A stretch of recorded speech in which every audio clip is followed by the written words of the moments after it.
இந்து வந்து அங்கேருந்து எஸ்கேப் ஆகிடலாம் கர்ணாவை கூட்டிகிட்டு போகாமன்னு பிளான் போடுறாங்க. ஆனால் கர்ணா வந்துட்டு விடாமல் நீ தான் கூட்டிகிட்டு போகணும், நான் வேறு எதுவும் புக் பண்ண பார்த்தேன், அதுவும் எதுவுமே இன்னும் வரல, நீ தான் கூட்டிகிட்டு போகணும், வேறு வழியே இல்லைன்ற மாதிரி சொல்லுங்க.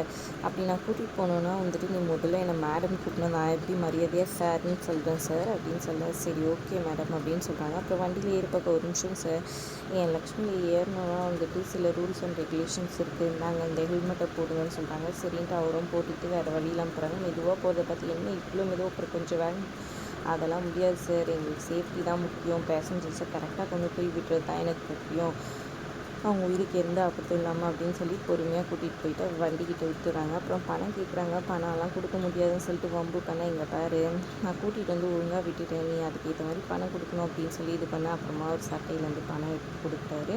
இன்னொரு பக்கம் இங்கே சித்ரா வந்துட்டு எதுவுமே சாப்பிடாம இருக்காங்க. என்ன ஆச்சுன்னு அவங்க அம்மா சாப்பிட்றி உனக்கு பிடிச்சது தானே இருக்குன்னு சொல்கிறாங்க. இல்லை நான் இப்போ கோயிலுக்கு போய் அப்படின்னு சொல்கிறாங்க. யாரும் இந்த நேரத்துக்கெல்லாம் கோயிலுக்கெல்லாம் கூட்டின்னு போக முடியாது போடி அப்படின்னு சொல்லிட்டு சொல்கிறாங்க. அப்போ கர்ணா கரெக்டாக வராரு, நான் கூட்டிகிட்டு போகிறேன் விடுங்கம்மான்னு சொல்லிடுறாங்க. அப்புறம் கர்ணா ரொம்ப தேங்க்ஸ்ன்னு சொல்லிட்டு சித்ரா வந்துட்டு கோயிலுக்கு வராங்க. கர்ணா வெளியவே நிற்கிறாரு, நான் போய் சாமி கும்பிட்டு வரேன்னு சொல்லிட்டு அவங்க உள்ளே போகிறாங்க. உள்ளே போய்ட்டு கடவுளே நான் என்ன பண்ணுறதுன்னு சொல்லிட்டு ஃபீல் பண்ணி வேண்டிகிட்டு இருக்காங்க சித்ரா. கரெக்டாக அதே கோயிலுக்கு நம்மளோட இந்துவும் வராங்க. இந்து வந்து சாமி கும்பிட்டு திரும்பும்போது சித்ரா சோகமாக இருக்கிறத பார்த்துட்டு, சித்ரா என்னாச்சு நீ எப்படிங்க, யாரா வந்திருக்காங்களா வீட்டிலேருந்து கேட்குறாங்க. ஆமாம் எங்கள் அண்ணன் தான் கூட்டிகிட்டு வந்திருக்காரு, அன்றைக்கி சண்டை போட்டார் அவரான்னு கேட்குறாங்க. இல்லை இது வேறு ஒரு அண்ணா வெளியே நிற்கிறாரு அப்படின்னு சொல்கிறாங்க.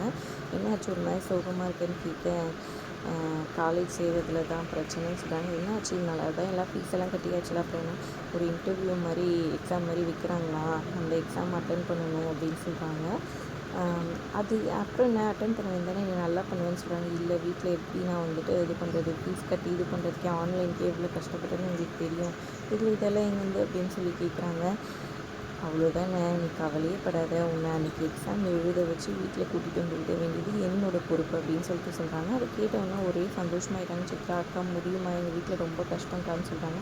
அதெல்லாம் நான் பார்த்துக்கிறேன், நீ ஏன் கவலைப்படுற, தைரியமான அப்படின்னு சொல்கிறாங்க. ரொம்ப தேங்க்ஸ்க்கா, நான் ரொம்ப பயந்துட்டே கடவுள் மேலே பாரத்தை போட்டு தான் வந்தேன், எனக்கு நீங்கள் கடவுள் மாதிரி வந்து ஹெல்ப் பண்ணுங்க, ரொம்ப தேங்க்ஸ்க்கான்னு சொல்கிறாங்க. இங்கே பாரு நீ எக்ஸாமுக்கு நல்லா ப்ரிப்பேர் பண்ணி நல்லா எழுதணும்னு மட்டும் பாரு, மிச்சத்தெல்லாம் நான் பார்த்துக்கிறேன்னு சொல்லிடுறாங்க. அப்புறமா சாமிக்கிட்ட வேண்டிக்கிறாங்க. இந்து அந்த பொண்ணு எப்படியாவது எக்ஸாமில் எழுத வச்சிடணும்னு சொல்லிட்டு பிளான் பண்ணுறாங்க. இன்னொரு பக்கம் கர்ணா கிட்டே போய் கர்ணா ரொம்ப தேங்க்ஸ் அப்படின்னு சொல்லி இது பண்ணுறாங்க. என்ன சவுல்சிலையும் சாமி கும்பிட்டுன்னு கேட்குறாங்க. நான் வந்த வேலை முடிஞ்சிச்சு அப்படின்னு சொல்லிட்டு குங்குமம்லாம் கர்ணாக்கு வச்சு விட்றாங்க. அதாவது இந்து கொடுத்தா அதே குங்குமத்தை எடுத்து போய் கர்ணாக்கு வச்சு விட்றாங்க. இங்கே இந்துவோட அக்கா வந்துட்டு டூப்ளிகேட் சர்டிஃபிகேட்டெல்லாம் போய் வாங்கிக்கிறாங்க காசு கொடுத்து. 8th செமஸ்டர்தும் சேர்த்து ஏமா வாங்குறேன், இன்னும் தான் முடியலையே எக்ஸாமே வரலையேன்னு சொல்லி கேட்க, ஆமாம் அதுலேயும் நான் கண்டிப்பாக பாஸ் பண்ண மாட்டேன், எதுக்கு எங்கள் வீட்டில் கொஞ்ச நாளைக்கு சமாளிக்கணும்ல, அதுக்காக தான் இந்த சர்டிஃபிகேட்ஸ் எல்லாம் அப்படின்ற மாதிரி சொல்லிடுறாங்க.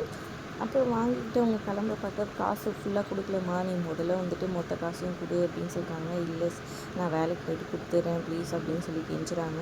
அப்படின்னா இந்த 8th செமஸ்டர் உனக்கு தேவைப்படாது, வேலைக்கு போகணுன்னா கூட இப்போ கொடு இந்த செமஸ்டர் பேப்பர்னு சொல்லிட்டு அந்த டாக்குமெண்ட் வாங்கிக்கிறாங்க. கரெக்டாக அவங்க இந்துவும் அவங்க அப்பாவும் வந்துட்டு காலேஜுக்கு வராங்க. அதை அவங்க ஃப்ரெண்டு பார்த்துட்டு கால் பண்ணி இன்னைக்கு உங்கள் தங்கச்சியும் உங்கள் அப்பாவும் வந்துட்டு காலேஜ் வந்திருக்காங்கன்னு ஷாக் ஆகி போயிடுறாங்க. ஐயோ நம்ம மாட்ட போகிறோம்டா, அரியர் இருக்குது எல்லாம் தெரிய போகுதுன்னு நினச்சி பயந்துக்கிட்டு அவங்க ஓடி வராங்க, காலேஜுக்கு கிளம்புறாங்க. அதோட எபிசோட் முடியுது. தேங்க்ஸ் ஃபார் வாட்சிங்.